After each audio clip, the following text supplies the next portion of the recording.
राम नाम जपना पराया माल अपना, ये गाना तो दोस्तों आपने सुना ही होगा। इसका मतलब है कि धोखे से पैसा इकट्ठा करना। अब आप लोग सोच रहे होंगे कि भाई मैं ये सब क्यों कह रही हूं, तो आपको बताना चाहूंगी कि हमारे देश की सत्ताधीन पार्टी भाजपा, जो कि भगवान राम के नाम पर अपनी राजनीति चमकाते नहीं थकती है, अपनी राजनीति करते नहीं थकती है, आज भी कर रही है, अभी भी कर रही है। आज वही पार्टी राम सेतु पर सवाल खड़े कर रही है दोस्तों, क्योंकि भगवान का नाम जपना तो केवल एक औपचारिकता है, दरअसल मकसद तो राजनीति चमकाना है। नमस्कार, मेरा नाम है जयंती झा। बीजेपी ने मनमोहन सिंह की सरकार में एक मुद्दे को जानबूझकर अपनी राजनीति के लिए तूल दिया था, जिसे बीजेपी ने खुद साबित करके दिखाया है दोस्तों, उस बात की पुष्टि खुद कर दी है। दरअसल 2005 में जब देश में मनमोहन सिंह जी की सरकार थी, तो राम सेतु से जुड़ी एक परियोजना लेकर आई थी सरकार, और मनमोहन सिंह की सरकार की इस परियोजना का बहुत विरोध किया था बीजेपी ने। उस परियोजना से हमारी प्रोडक्टिविटी बढ़ सकती थी, नए नए निवेश आ सकते थे, हमारी नेवी मजबूत हो सकती थी। मगर उस वक्त हुआ ये कि उस परियोजना पर बीजेपी ने राजनीतिक रोटियां सेकनी शुरू कर दी और उस योजना को रोकने की मांग की थी। पर अब सरकार ने अपने ही दावे को झुठला दिया है दोस्तों, और ये कह दिया है कि राम सेतु की उत्पत्ति से जुड़े ही कोई सबूत नहीं है उनके पास। अब जरा हम आपको राम सेतु पर पृथ्वी विज्ञान मामलों के मंत्री हैं जितेंद्र सिंह, उनका बयान जो उन्होंने दिया है वो आपको बता भी देते हैं, आगे वीडियो भी दिखा देते हैं। उन्होंने कहा है कि भारतीय सैटेलाइट्स को राम सेतु की उत्पत्ति से संबंधित कोई भी सबूत नहीं मिले हैं। आपको सबसे पहले उनका वीडियो दिखाते हैं, क्या कुछ कह रहे हैं वो, ये वीडियो देखिए। To some extent, through space technology, we have been able to discover species in islands, some kind of limestone shoals, which of course can't be accurately said to be remnants or parts of a bridge, but they have certain amount of continuity. तो केंद्रीय मंत्री जितेंद्र सिंह ने कहा कि भारतीय satellites ने भारत और श्रीलंका को जोड़ने वाले राम सेतु वाले इलाकों की हाई रेजोल्यूशन तस्वीरें ली हैं।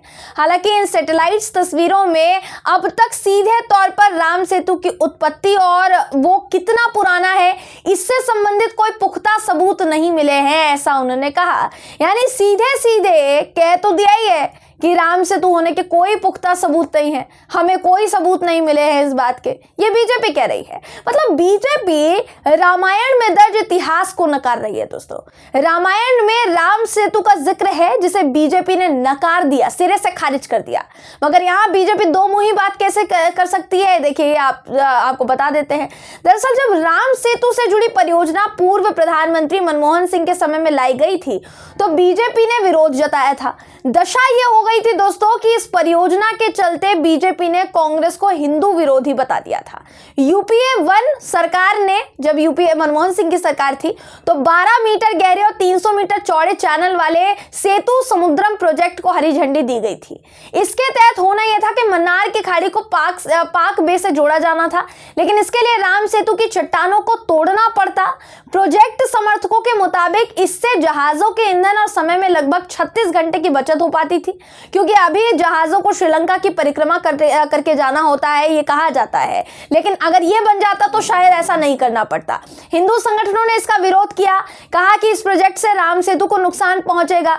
अब सरकार कह रही है कि राम सेतु के कोई तथ्य मौजूद नहीं है। हिंदू संगठनों ने बवाल मचाया था कि इससे राम सेतु, जिसे राम जी ने सीता मां को लाने के लिए अपनी सेना के साथ मिलकर बनाया था दोस्तों, और इसके प्रमाण है, और कांग्रेस उसका अस्तित्व मिटाना चाह रही है, ऐसा कहा गया था। अब आलम यह है कि इस परियोजना को रुकवाने के लिए बीजेपी सुप्रीम कोर्ट तक पहुंच जाती है। साल 2007 में सुप्रीम कोर्ट ने इस प्रोजेक्ट पर रोक लगा दी थी, यानी पूरा 2 साल इस परियोजना पर बीजेपी ने हंगामा किया था। इसके बाद साल 2021 में मोदी सरकार ने क्या किया कि इससे जुड़े सबूत जुटाने के लिए एक शोध की अनुमति दी कि आप जाएं और सर्वे करें कि असल में राम सेतु वहां पर है कि नहीं है। 3 साल के बाद पता ये चलता है सरकार की तरफ से कि राम सेतु मानव निर्मित है या नहीं है। इसका जवाब देते हुए कहती है सरकार कि बनने का वक्त रामायण दौर से मिलता है। इस पर बीजेपी ने राज्यसभा में कहा है कि बेशक संरचना तो नजर आती है, यानी आकृति तो नजर आती है, मगर राम सेतु भगवान राम ने ही बनाया है या फिर नहीं, इसके कोई सबूत सर्वे में नहीं मिले हैं। तो फिर सवाल यही है कि जब बीजेपी को राम सेतु से जुड़े सबूत मिले ही नहीं, फिर कांग्रेस को क्यों हिंदू विरोधी बताया गया था? हिंदू संगठनों का सहारा लेकर कांग्रेस पर बीजेपी ने जमकर हमला बोला, क्योंकि बीजेपी उस वक्त विपक्ष में थी। लेकिन ना तो तब वो अपनी बात को साबित कर पाई और ना ही अब सत्ता हासिल करने के बाद वो ये बात साबित कर पाई है। सवाल ये है कि इतनी महत्वाकांक्षी परियोजना को राम सेतु को नुकसान के आधार पर क्यों रुकवाया गया? ये कहा गया था ना कि भैया राम सेतु है, उनको नुकसान हो जाएगा, उसको नुकसान हो जाएगा आकृति को, तो क्यों रुकवाया गया परियोजना को? और अगर वाकई राम सेतु है तो फिर बीजेपी भगवान राम से जुड़े इतिहास को क्यों मिटाना चाह रही है?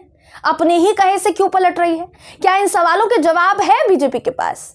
राम भक्तों को आहत कर देने वाली बात कर दी गई है दोस्तों इस वक्त, और वाकई देखिए ये बिल्कुल भी सही नहीं है कि आपने राम सेतु का अस्तित्व ही मिटा दिया।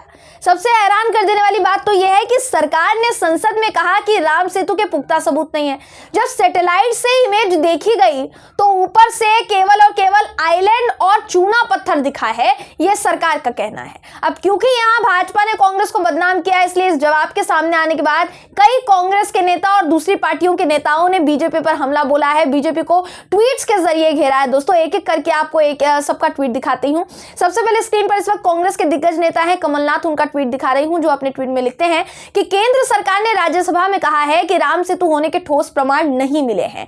भाजपा सरकार का यह बयान हिंदू समाज के करोड़ों लोगों की आस्था पर कुठाराघात है।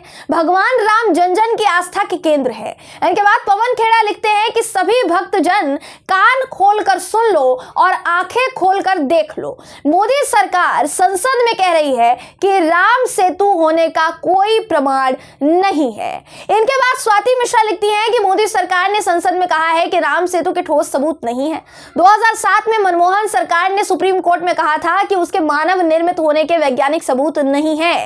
इतना विरोध हुआ था कि हलफनामा तक वापस लेना पड़ गया था। वहीं समाजवादी पार्टी का मीडिया सेल है दोस्तों, उसने भी अपने ट्विटर अकाउंट के जरिए ट्वीट किया है। ट्वीट करते हुए क्या लिखा है देखिए आपकी स्क्रीन पर इस वक्त। वो लिखते हैं कि ये मोदी जी शासित भाजपा सरकार का बयान है। वही मोदी जी शासित भाजपा सरकार जो राम जी के नाम पर सियासत करके सत्ता में आई थी। राम सेतु पर अक्षय कुमार ने फिल्म भी बनाई थी। क्या मोदी शासित भाजपा सरकार राम सेतु तोड़ना चाहती है? ये प्रश्न पूछता है भारत। बताएं आधुनिक रावण रूपी भाजपाई। समाजवादी पार्टी के नेता ही हैं दोस्तों आईपी सिंह, वो भी अपने ट्वीट में लिखते हैं कि राम सेतु के अस्तित्व को नकार दिया है ना अच्छे दिन। तो देखिए सीधे तौर पर अगर आप बात करेंगे इस पूरे मामले की, तो इस पूरे मामले पर बीजेपी बहुत बुरी तरीके से घिर गई है। कुल मिलाकर कह सकते हैं कि सबने मोदी सरकार पर हमला बोला है, क्योंकि अपनी राजनीति के लिए किसी वक्त में इसी राम सेतु का इस्तेमाल करके भाजपा ने विपक्षी पार्टी से सीधा सत्ताधीन पार्टी का सफर तय किया था। 2005 में विरोध किया गया था और देखिए आप 2014 में सरकार बनी थी, उसी हिंदुत्व वादी एक आधार पर सरकार बनी थी, लेकिन इस सरकार ने राम सेतु को नकार दिया। कोई कुछ भी सीखे पर भाजपा से आपदा को अवसर में तब्दील करना ना सीखे दोस्तों, ये तो हम कहेंगे। बहरहाल इस खबर पर आपकी राय क्या है कमेंट करके जरूर बताइएगा। वीडियो अगर आपको पसंद आया हो तो वीडियो को लाइक और शेयर करना ना भूलें। फिर मुलाकात होगी आपसे किसी ऐसी ही खबर के साथ, तब तक के लिए नमस्कार।